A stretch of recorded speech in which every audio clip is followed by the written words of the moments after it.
Hello, welcome to MJR RPG. The following review is of the Call of Cthulhu scenario Servant of the Lake, written by Glynn Owen Barrass from Chaoisum scenario anthology Doors to Darkness.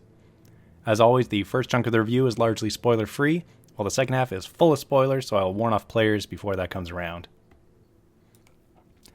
In short, Servants of the Lake is a sleek little investigative survival horror scenario that could benefit from a bit more fat-cutting to bring it to a light 2-ish hour playtime, or to give it more time for a longer player-led conclusion. Servant of the Lake is essentially a single location scenario and mostly focused on a single building, and with a simple issue to solve. The investigators are tasked with finding a missing person at their last known location, a small motel by a lake. Cue mystery. What follows is a nice blend of social and physical investigation. The very narrow scope almost approaches a Gateways to Terror-esque scenario, but with more people to talk to and things to look at, and with a bit more of the surroundings filled in. Fitting, being in Doors to Darkness, these sort of level-up book from Gateways. The scenario itself covers 20 pages, with 3 full-page art pieces, 3 pages of stats, 2 maps, and 3 handouts. As with all modern Chaosium published books, the production quality is all top-notch, and the text layout is varied and easily legible with plenty of headings, subheadings, and box text. While the quality of the art pieces and maps is as good as the text formatting, there are some odd discrepancies and little annoying bits. The title art piece shows a modern-looking 2-floor motel, while the motel in the scenario is a single-story wooden thing on stilts, almost a shack really, and the maps are all keeper-facing with spoilers, rendering them unusable for players. Luckily, a friendly Redditor put up some player-facing edits. There's also some odd setting issues that I'll touch on a bit more in the spoiler section, but nothing that would actually get in the way of play. As Doors to Darkness is aimed at beginner keepers, the scenario text is thorough and exhaustive, with every room's contents, every NPC's motivations and reactions, and as many player-led eventualities explained in detail as possible. An experienced keeper could probably whittle down the 14 or so pages of actual scenario text into a page or two of notes and be good to go. It could also have the whole beginning bit basically cut out and condensed into a couple of sentences of inter-explanation during play without losing all that much, and making it more focused in general. At its core, though, Servants of the Lake is a solid little scenario that is well suited to the book it's in, giving new keepers more things to keep track of and room to flex improvisation muscles when compared to the smaller Gateways to Terror scenarios, as well as giving newer players fuller agency, but in a small location to avoid decision paralysis. The freedom in how to approach the investigation also gives more experienced players some fun options, and they could take the final act in all sorts of ways that would be a nice challenge for the keeper.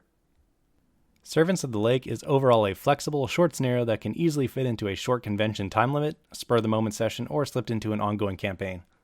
A little bit of trim could be in order, but it is easy enough to read that it can be largely run off the page without much extra work. Servants of the Lake can be found in Doors to Darkness, available on the Chaosium store, DriveThruRPG, Amazon, and your friendly local game store if they're cool enough to stock it. I'm still waiting for my local stores to become cool. The following section is full of spoilers, so if you're a player or just don't want to know what's going on, I would suggest stopping here. The mystery behind the scenario is pretty straightforward. The missing person, a banker's son who eloped for his girlfriend, is last heard from a motel, which turns out to be run by 2 older British men. Surprise, surprise, they killed the son. Turns out old Glaki is hanging out in the neighboring lake, or rather one of his avatars is, and the 2 old gents are undead servants, kidnapping and turning passerby into more servants, including the missing son. As the investigators are being detectives and poking around, the undead servants are either sleeping in a back room or hiding out underneath the motel, ready to pop out at a dramatically entertaining time to drag friendly NPCs away, or the investigators, to the big spiky guy in the water. The scenario takes an abrupt shift from investigation into survival horror once the servants wake up, so depending on the session time limit and the mood of the group, the keeper can try to stretch out the investigative portion or spring out the servants as they feel appropriate, though the players could trip the chaos switch early by stumbling into the wrong room or doing something blatantly aggressive. I think the best way to stretch the investigative portion out is to make the Old English servants as helpful and friendly as possible. They're obviously suspicious, but shifting some of that suspicion away from them and onto some of the other motel-dwelling NPCs could give the players some fun paranoia to toy with.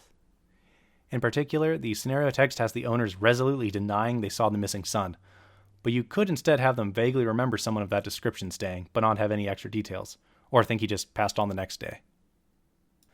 Once shit does hit the fan, it can turn into a Night of the Living Dead situation, with the half-dozen servants trying to drag away the investigators, which could be especially dangerous if the investigators don't have access to firearms. One thing to keep in mind is the servants aren't mindless zombies, but are controlled by an alien god, so they don't need to stumble around and try to swipe at the investigators. They have access to a shotgun, and the others could just wait out the investigators in the woods, or sabotage their vehicle, or if worst comes to worst, try to smoke out or burn the investigators out of wherever they're hiding up. I also personally find it a bit more fun and creepy to have the servants become completely silent once the facade drops, rather than moan and shamble about like zombies, not reacting at all to taking injuries or displaying bizarre bursts of emotion, laughing hysterically or madly weeping as Glocky tries to unnerve the investigators. As tight as the scenario already is, there are some bits that I excised to fit a shorter session. The opening scene where the banker dad hires the investigators and then they can do some initial detective work before heading to the motel is mostly extraneous. It's just the classic NPC tells players what to do thing.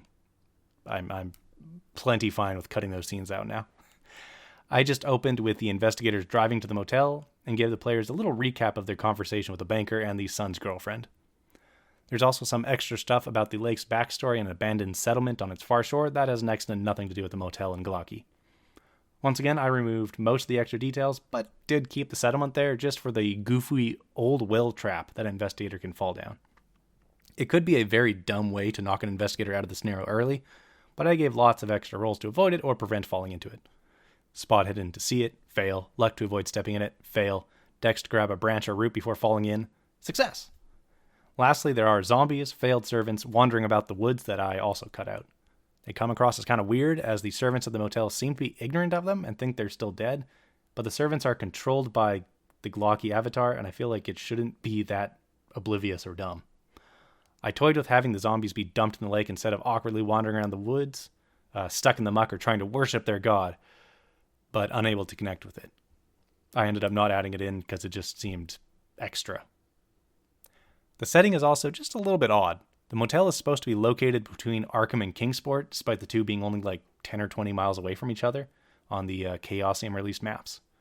Not exactly a long-distance trip that necessitates overnighting at a motel. The scenario is also supposed to take place in January, but there's no wintry description of anything, and the art pieces don't make it look particularly cold. So instead, maybe the sun stopped in the motel because of poor weather? Having the investigators get snowed in with ice creeping over the lake could be a cool twist on the imagery.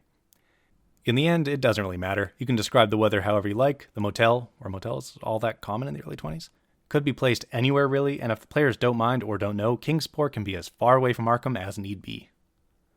Servants of the Lake is a nice sort of second step scenario for beginner keepers, being a bit longer and more complicated than the Gateways to Terror scenarios, offering keepers more chances to test their improvisation and chaos management skills, and letting players have a bit more freedom and opportunities to try out social investigation, while still limiting the play area and session length to something manageable without extra preparation.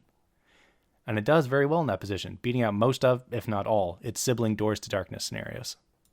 Again, Servants of the Lake can be found in Doors to Darkness, available on the Chaosium Store, DriveThruRPG, Amazon, and your friendly local game store. Thank you for listening. As always, credit to CryoChamber for use of their album, Cthulhu. Till next time, have a good one.